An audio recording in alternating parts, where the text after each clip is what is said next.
Quand l'effondrement arrive, votre cerveau bascule automatiquement sur les routes. C'est instinctif, inévitable. Les routes sont le moyen par lequel vous avez traversé ce monde pendant toute votre vie. Elles relient chaque endroit à chaque autre endroit. Elles sont planes, goudronnées, familières. Et votre système de navigation interne est construit entièrement autour d'elles. Quand vous pensez aller du point A au point B, vous pensez route. Ce réflexe, cette certitude absolue que les routes sont la façon dont les gens se déplacent, va mettre beaucoup de gens en sérieux danger. Parce que, dans un environnement d'effondrement, les routes deviennent la caractéristique de terrain la plus dangereuse du paysage. Les routes sont là où les checkpoints se forment, où les groupes territoriaux établissent leur contrôle, où les embuscades se produisent, parce que les routes sont prévisibles. Elles canalisent les mouvements dans des corridors étroits avec des options de fuite limitées. Et chaque intersection est un point d'étranglement naturel où quelqu'un avec de l'autorité ou des armes peut arrêter, questionner, taxer ou dévaliser quiconque passe. Dans les semaines qui suivent un effondrement, les routes principales seront contrôlées, surveillées ou observées par quiconque a revendiqué le territoire. Voyager sur elles signifie se soumettre aux conditions de ses contrôleurs. Un péage, une confrontation ou quelque chose de pire. Pendant ce temps, traversant villes, banlieues et zones rurales, il existe un réseau de transports alternatifs. Plat, rectiligne, continu sur des centaines de kilomètres, presque sans présence humaine, et invisible pour quiconque ne se tient pas dessus. La France possède 29 000 km de voies ferrées actives. En comptant les voies désaffectées et en branchements industriels, ce chiffre dépasse les 50 000 km. En cas d'effondrement, ces voies offrent 3 choses qu'aucune route du pays ne peut égaler. Avant d'aller plus loin, je dois vous dire quelque chose. Ce que vous voyez dans cette vidéo, c'est la version que j'ai pu montrer. La documentation complète sur les corridors ferroviaires, les matériaux et la navigation en situation de crise est dans notre documentation. Premier lien dans la description. Première chose, un passage non contrôlé à travers un territoire contrôlé. C'est l'avantage stratégique qui fait des voies ferrées les corridors de mouvement les plus précieux dans un paysage d'effondrement. Les routes ont été construites pour relier les centres de population. Elles passent au milieu des villes, à travers les quartiers résidentiels, directement devant les bâtiments où les gens vivent, travaillent et établissent leur contrôle territorial. Marcher sur une route en situation d'effondrement signifie marcher dans le territoire de quelqu'un, devant ses fenêtres, à travers ses checkpoints, sous son observation permanente. Les chemins de fer ont été construits pour déplacer le fret entre les points industriels. Cela signifiait éviter les cœurs développés des communautés autant que possible, parce que construire des voies à travers un centre-ville était coûteux et perturbateur. Les voies ferrées passent par l'arrière des villes, les zones industrielles périphériques, les zones tampons non développées entre les quartiers, les étendues de terrain que personne n'habite et que personne ne surveille. Arrêtez-vous une seconde. Dans la recherche de survie, j'ai documenté 3 analyses que vous ne trouverez dans aucun autre contenu survie. Comment identifier et cartographier les corridors ferroviaires pour contourner les zones urbaines contrôlées dans votre région, y compris les emprises désaffectées que les cartes modernes ne montrent plus. Comment extraire et utiliser les composants ferroviaires pour la forge et la fabrication d'outils d'urgence, étape par étape, avec les spécifications exactes de chaque type de composant. Comment utiliser les ponts ferroviaires et les bornes kilométriques comme système de navigation primaire quand tous les axes routiers sont compromis ou contrôlés. Tout cela se trouve dans la recherche de survie. Étape par étape. Premier lien dans la description. Accédez-y maintenant et continuons. Quand les trains cessent de circuler, l'emprise ferroviaire ne devient pas soudainement peuplée. Elle devient plus vide, plus ignorée et plus praticable qu'elle ne l'était avant. La seule chose qui attirait autrefois l'attention humaine sur les voies, les trains, n'est plus là. Ce silence, cette absence, devient votre allié dans un territoire où chaque route est un point de contrôle potentiel. Une voie ferrée qui traverse une ville ayant établi des checkpoints à chaque intersection principale offre un corridor qui les contourne tous. La voie ne passe pas à travers les intersections. Elle les franchit sur un pont, passe dessous dans une tranchée, ou les contourne par la périphérie industrielle. Vous regardez encore ? Alors laissez-moi vous dire ce que la plupart des gens ne verront jamais. Tout ce que je ne peux pas montrer dans cette vidéo, les analyses complètes sur les corridors, les matériaux et la navigation en situation de crise, est dans la recherche de survie. Premier lien dans la description. Une personne marchant sur les voies passe à travers la même zone géographique qu'une personne marchant sur la route, mais par les parties où personne ne regarde, personne n'a établi de contrôle, et personne n'attend des piétons. La route, c'est la porte d'entrée de la ville. La voie ferrée est le couloir de service arrière que personne n'a pris la peine de verrouiller parce que personne n'a pensé que quelqu'un l'utiliserait. Une seule ligne ferroviaire peut vous emmener 50, 100, 200 km à travers un corridor continu qui évite le cœur contrôlé de chaque communauté qu'il traverse, vous reliant à des ressources ou un territoire sûr impossible à atteindre par route sans franchir des dizaines de checkpoints. La voie ferrée est le passage souterrain d'un monde en effondrement. Pas cachée, pas secrète, juste ignorée par tous ceux qui sont fixés sur les routes. Deuxième chose, des matières premières en quantité qui dépasse l'entendement. Une voie ferrée n'est pas une route avec du métal dessus, c'est un dépôt à l'échelle industrielle du meilleur acier disponible dans le paysage civil, distribué en ligne continue, à travers des dizaines de milliers de kilomètres de territoire. Et les composants sont standardisés. Une fois que vous apprenez à les extraire et à les utiliser à un endroit, cette connaissance s'applique identiquement à chaque autre point du réseau national entier. Les rails sont fabriqués en acier, à haute teneur en carbone et en manganèse. Plus durs, plus solides, plus résistants à l'usure que tout acier de construction utilisé dans les bâtiments, les véhicules ou les produits de consommation. Un mètre de rail standard de type UIC 60 pèse 60 kg. C'est 60 kg d'acier de qualité outil par mètre, le type que les forgerons recherchent spécifiquement parce que sa dureté le rend idéal pour les enclumes, les marteaux, les ciseaux à froid, les couteaux, les haches, et tout outil qui doit conserver un tranchant ou résister à la déformation sous impact. Vous n'avez pas besoin de déplacer un rail entier pour l'utiliser. Une section brisée à un joint vous donne un morceau pesant de 20 à 100 kg selon la longueur, déjà à la bonne forme pour une enclume. Plat sur le dessus, effilé à la base, stable quand posé sur une souche. Et elle fonctionne parce que l'acier a été conçu pour absorber l'impact répété de roues de 100 tonnes qui le frappent des millions de fois sans se déformer. Votre marteau ne l'impressionnera pas. Mais les rails ne sont que le début.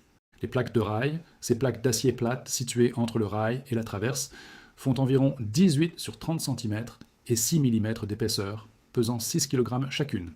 2 par traverse, soit environ 3200 par kilomètre de voie. 6400 plaques d'acier uniformes par kilomètre. Utilisables comme surface de cuisson, résistantes au feu. Plaques de fortification défensive.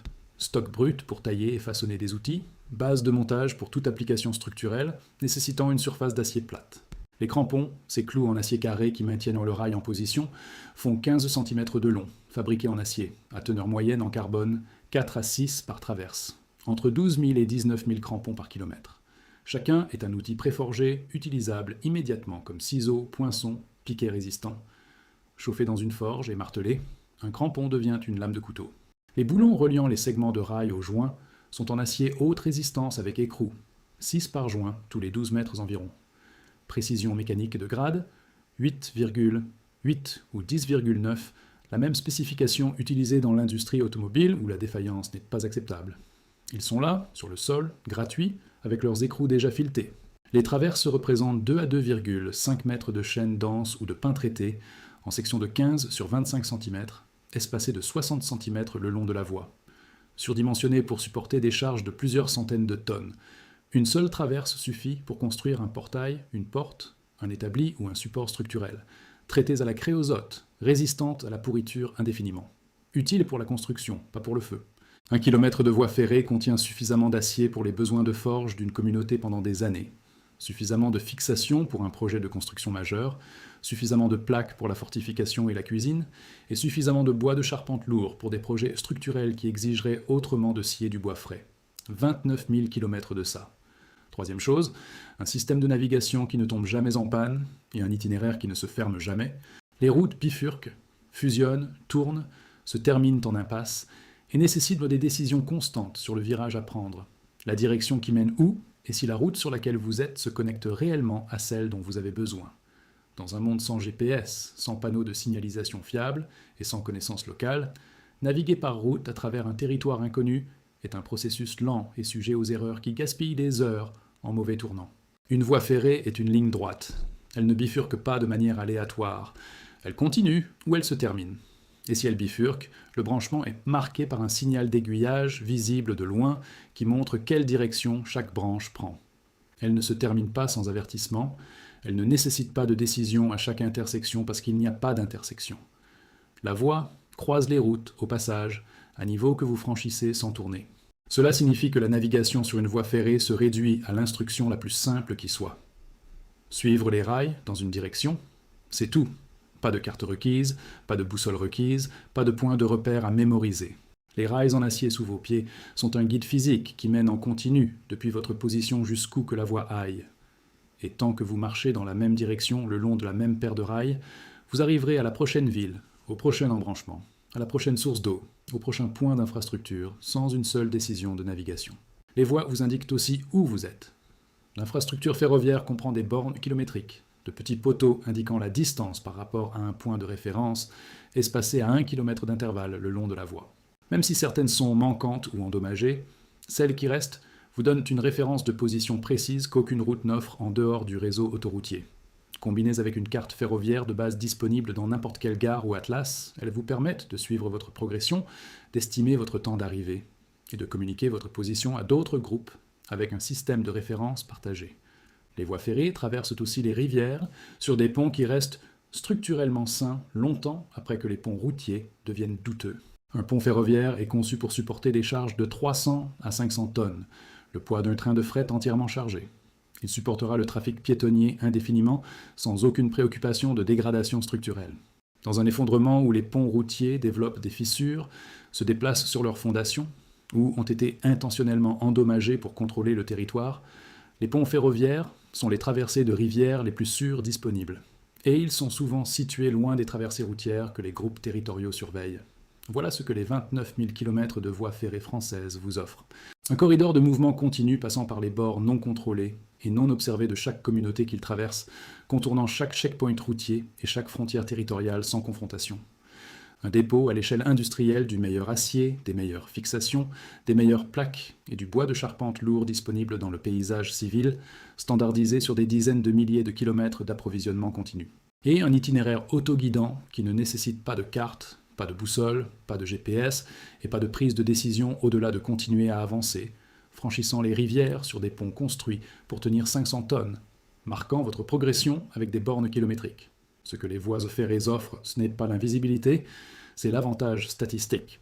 Dans un environnement où la grande majorité des gens pensent en route, se déplacent sur les routes et établissent leur contrôle sur les routes, la voie ferrée est simplement l'endroit où le moins de monde regardera. Et dans la préparation sérieuse, l'avantage statistique fait la différence entre une progression sans incident et une confrontation que vous n'avez pas cherchée. Dites-moi dans les commentaires, est-ce qu'il y a une voie ferrée ou une ancienne emprise ferroviaire proche de chez vous que vous n'aviez jamais envisagée sous cet angle? Je lis tous les commentaires et je réponds aux questions techniques. Maintenant, soyons honnêtes sur ce que les voies ferrées ne sont pas. Ce ne sont pas des routes invisibles. En plein jour, depuis un bâtiment surélevé à proximité, quelqu'un peut vous voir. Les grandes gares et les gares de triage seront probablement occupées ou surveillées. Dans les premières semaines d'un effondrement, avant que les territoires ne se stabilisent, certains groupes pourraient patrouiller les voies. Et les ponts ferroviaires, bien que structurellement solides, sont des points d'étranglement qui pourraient être surveillés dans des scénarios à enjeux élevés. Le réseau Grandes Lignes SNCF traverse pratiquement chaque département du pays. Mais les lignes secondaires désaffectées, depuis les années 80 et 90, ont laissé des emprises intactes dans des zones rurales que les cartes modernes ne montrent même plus. Ces emprises existent toujours. Les rails peuvent avoir été retirés. Mais l'emprise, le couloir dégagé, plan et rectiligne à travers la campagne, est toujours là. Et dans un effondrement, un couloir sans rail est toujours un couloir. Les routes appartiennent à quiconque les revendique. La voie ferrée appartient à celui qui la marche. Et pour l'instant, personne ne la marche. Parce que tout le monde continue de penser en route. Ce que votre grand-père connaissait, ce que personne ne vous a jamais enseigné. Si cette recherche vous a été utile, abonnez-vous à la chaîne. Je publie des analyses comme celle-ci régulièrement. La prochaine porte sur les systèmes d'eau autonomes, un sujet que l'industrie de traitement d'eau préférerait garder hors de portée du grand public. Et certaines analyses ne restent pas longtemps accessibles. Abonnez-vous maintenant pour ne rien manquer.